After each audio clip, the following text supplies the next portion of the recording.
I was sitting up watching a football game when a thought hit me. The U.S. economy is starting to look a lot like the NFL. The NFL is not an open contest. It is a closed league with 32 franchises. The teams are privately owned, but they do not compete in the marketplace. They collude on rules, share revenues, and negotiate as one for broadcast rights. They compete on the field, but off the field they lock arms to protect their monopoly. No new teams gets in without approval. No rival leagues survive. It is a system where competition is carefully staged, where ownership at the top always profits. And that is exactly what has happened to our economy. 4 meat packers control 85% of cattle. 4 airlines carry 80% of passengers. 4 banks hold nearly half of deposits. 3 companies decide which medicines reach patients and at what cost. Amazon takes nearly 40% of all online commerce. Comcast, Charter, and AT&T dominate broadband, leaving millions with only one choice for internet access. The grocery store itself is an illusion. Nestle, PepsiCo, and Kraft Heinz fills shelves with brands that look different, but all report to the same boardrooms. What looks like abundance is just consolidation wearing different labels. Our media is no different. Nexstar is moving to reach 8 of 10 households in the United States. Disney controls Marvel and Pixar, Star Wars, ESPN, and Hulu. So even those who try to be done with it cannot escape the ultra-fat mouse house. Billionaires sit atop our information streams. Jeff Bezos owns the Washington Post. Elon Musk owns X. Rupert Murdoch owns Fox and the Wall Street Journal. Patrick Chung owns the Los Angeles Times. Mark Zuckerberg owns Meta. Google and Apple dominate the digital lives of billions. And now TikTok is lined up for sale. Not to the public, but to the same small club of owners. Food, water, housing, healthcare, information, truth itself are the foundations of a self-governing people. And these precious resources are being captured by the few. They raise prices because they can. They acquire rivals because they can. They dictate wages because they can. They decide what we see and hear because they can. And our government, divided, depressed, and gerrymandered into paralysis, lets them. Our precious resources are being privatized too. Water systems sold off to private equity. Hospitals are consolidated into chains that decide what care you get and whether you get it at all. Housing stock bought up by investors who turn neighborhoods into profit machines. Energy grids where one blackout can cripple a region.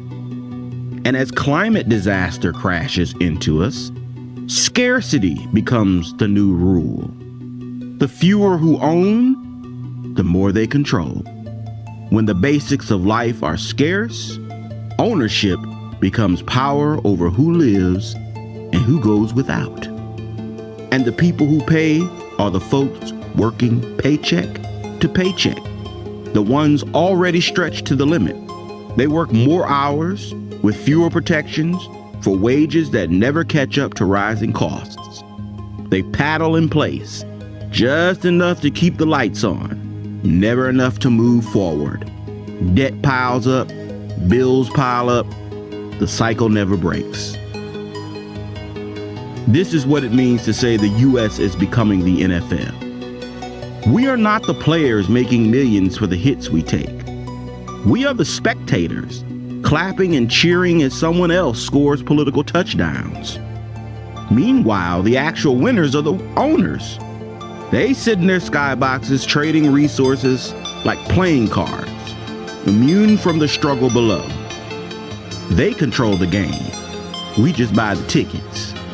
And between taxpayer-funded subsidies, bailouts, tax breaks, and local support, we're already building their stadiums for them. We foot the bill. They pocket the profit. What's our take in all this? A cheap thrill for team sports? The chance to heckle our neighbors over manufactured rivalries? And in return, we lock ourselves into lasting divisions, cheering under corporate banners. Red hat, blue shirt, same spectacle, new players, year after year. But the league only works if the stands are full. The cameras need wild fans. The broadcast needs an audience. Without the crowd, there is no spectacle. Without the crowd, there is no payday.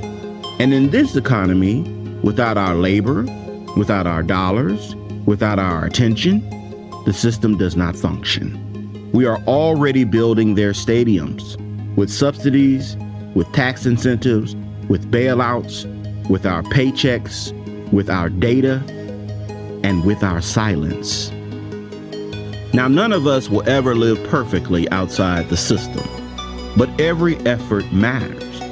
As individuals, we can step back from the illusion of choice where we can. We can remember that convenience is not the same as freedom. We can build power close to home. Workers can organize on the job to demand fair treatment. Tenants can link arms to challenge predatory landlords.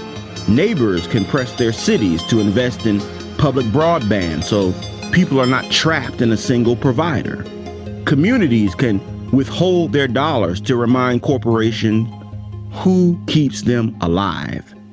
And we can cast our votes to insist that leaders finally enforce the antitrust laws that are already on the books. When spectators move together, they stop being spectators. A stadium full of people refusing to play along flips the power of balance, flips the attention. We will keep building stadiums. The question is who we are building them for. Do we keep pouring billions into skyboxes for a handful of owners? Or do we start building power for the people who fill the stands, who do the work, who live the struggle every single day? Because what looks like abundance is really just a closet full of uniforms cut by the same tailor. And every uniform fits the same old body of power.